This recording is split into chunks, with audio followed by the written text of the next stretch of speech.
Hello, my beautiful people. Dori back again.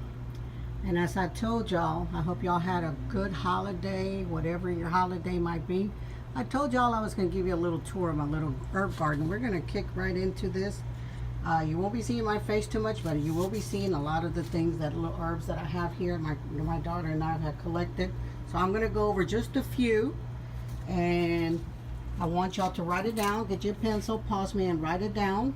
And you can also Google it and see some more benefits. I can't tell you a lot of the benefits. I'll just share a few, and then if you're interested or something that you liked or want to look up, you can always look it up in the internet as well.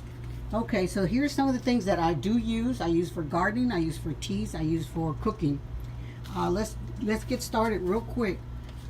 What do I use roses for?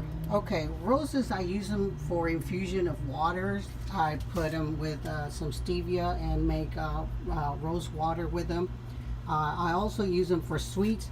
I actually buy the liquid, but you can distill them and make that your own. And what kind? Well, usually is the red ones are the ones that have a fragrance. Those are the ones that you can use.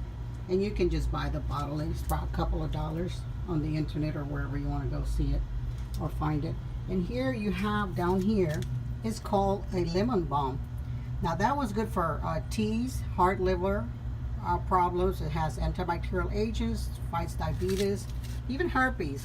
And back here it's actually a nettle plant.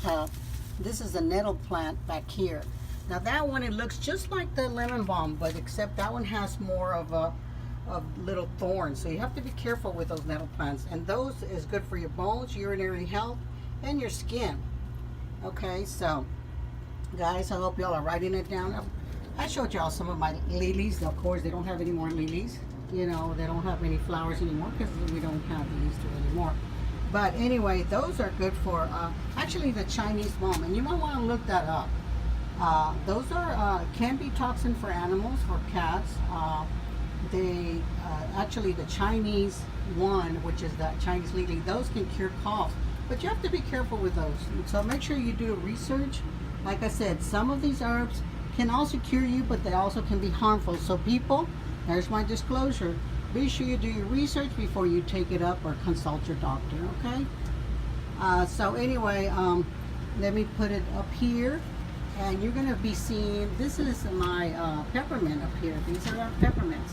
Now, which one is better, peppermint or spearmint? Actually, it's peppermint. Okay, and that one's a better one. Why? Because that one is made with the spearmint and the watermint, so it's more menthol. It has more menthol on it. It's good for colics, for babies. You boil a little bit, a teaspoon with a cup of leaves, and you put it with their cereal or whatever, and they won't have any colic. It's good for tuberculosis, it's good for coughing, and it's even good for shingles. There you go. What is this good for? Oh, it's good for flowering. Okay, on to the other one. Okay, so here's a spearmint. What is this good for? Hormones, indigestion, immune system. It's used for many fungal infections. Like I said, these are good with teas. The spearmint, I use it a lot on salads. You can just dump the leaves in there for salads. Okay, and then we have this one, little begonias. What is this good for? Oh, just flowering, I think. I haven't researched that one yet, but I just like it for flowering. Okay, so now we go to this side. Now this is rosemary, so y'all can pause me and find out what they're good for. If there's something that's good for you, search it and research that. Now, you know, rosemary is used for a lot of foods. Good flavors for pork chops, chickens, fish. You put some leaves on it, put it together in a foil, and good to go. Also, rosemary oils, good for the hair and scalp. People, my pretty people out there, want to grow your hair? There you go. Good for memory as well. Okay. So then we have right here the jasmine. This one's more like a Confederate jasmine. It has a little white flower. It smells real pretty. Now this one, you can also make teas. It's good for heart attacks, immune system, and get this, it's good for diabetes. Okay. Now, does Dori use these? Yes, I do. I use them for cooking and for teas as well.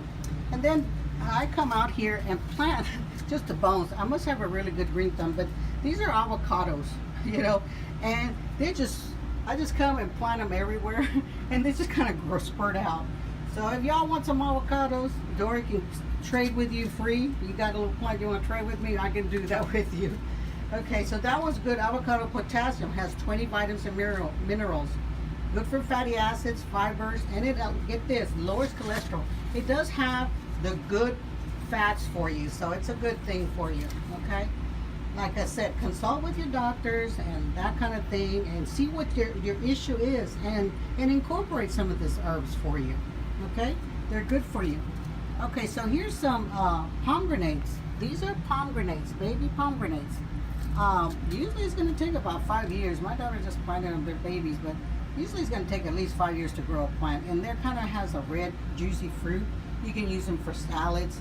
You can eat them like that. I usually suck the juice out of them and spit them out. But you can eat the whole thing if you want to. These ones are good for just about a lot of things. They have antioxidant. It has a cell protection. It protects your cell, and it's good for inflammation. How about that? Okay, on to the next one. Down here is the little plants of stevias. Okay, I use that for my tea. Sometimes I don't put anything on my green teas, but I do put, like if I make teas, I put some stevia because it's no calories and it's a natural sugar. And how do you use that? Well, you get the leaves or the plant and put them with your tea and just leave them in there. Wash them real good before you put them and just leave them in there. And it's a natural sweetener. Okay, so let's move on over here. I hope I'm not going too fast. If I am, just slow me down, pause me, and then come back to it. This is serrano peppers. Serrano peppers is something that I use. I use this versus the jalapenos. Jalapenos don't do much for you. They don't have a lot of good health benefits, but it's cheap and they're abundant and a lot of restaurants use them. But a serrano pepper is better for me because it has vitamins and minerals. It promotes weight loss and it also has vitamin A. So there you go. I put this on my avocado salads when I make them. And here you have some lilies. I don't know, they're just kind of different kinds of irises or something. Yeah, these are freezies and then these are irises. I'm just growing them because I just saw the little buds there and I bought them at the store. Okay, so now we go on to this bottom one. Okay, so this bottom one is called sage. Okay, sage prevents Alzheimer's, immune system, and good for your bone health. I do cook with it. I do make teas. You can eat it. You can also make it in into a little paste with oil along with these basils and make a good little dip for yourself with some olive oil.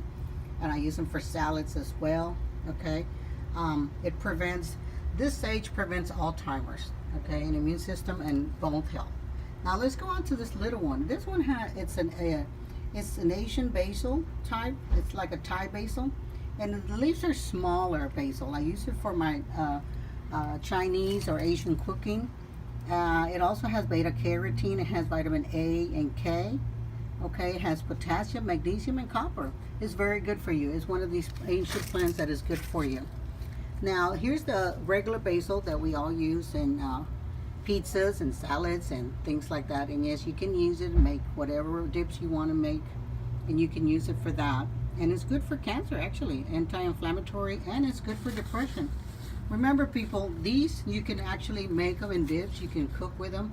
You can make teas. You can eat them like that. Okay, so they're good for you. Now, just be careful with the lilies, as I suggested to you. Those can be toxin if you don't know how to use them properly. Okay, so be careful with those. Now we go on. These were already bloomed. They're a bunch of blooming gardenias that I have. Now, if you buy the oil, awesome.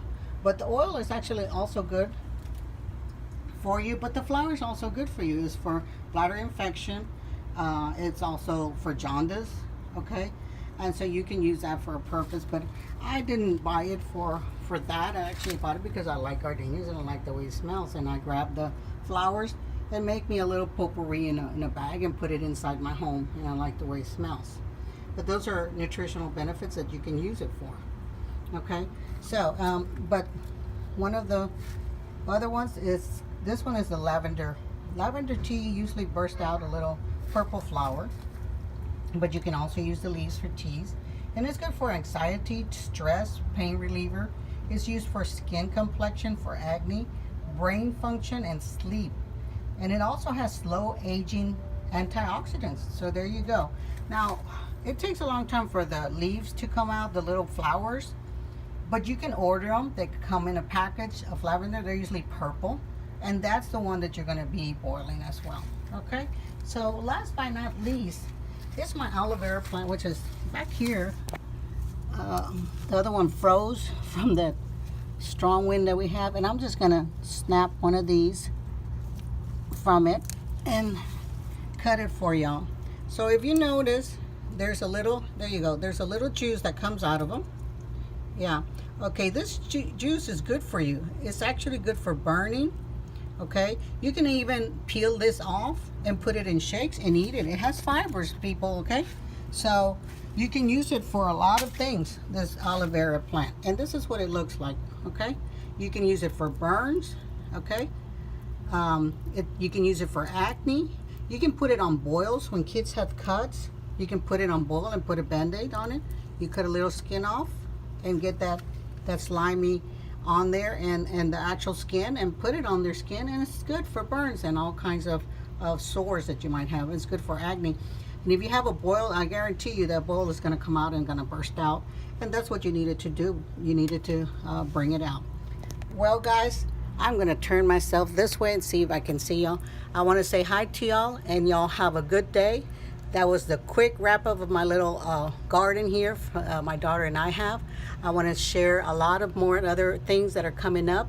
I hope y'all have a good day and stay pretty, my people. And I hope some of these herbs and suggestions help you. Like I said, look them up in the internet and they're there. If there's something that I said that might trigger it, that you might have an association with, Google it some more and see if that's beneficial for you. Consult with your doctors, and y'all have a good day. Stay healthy and stay beautiful. I'll see y'all later. Bye-bye.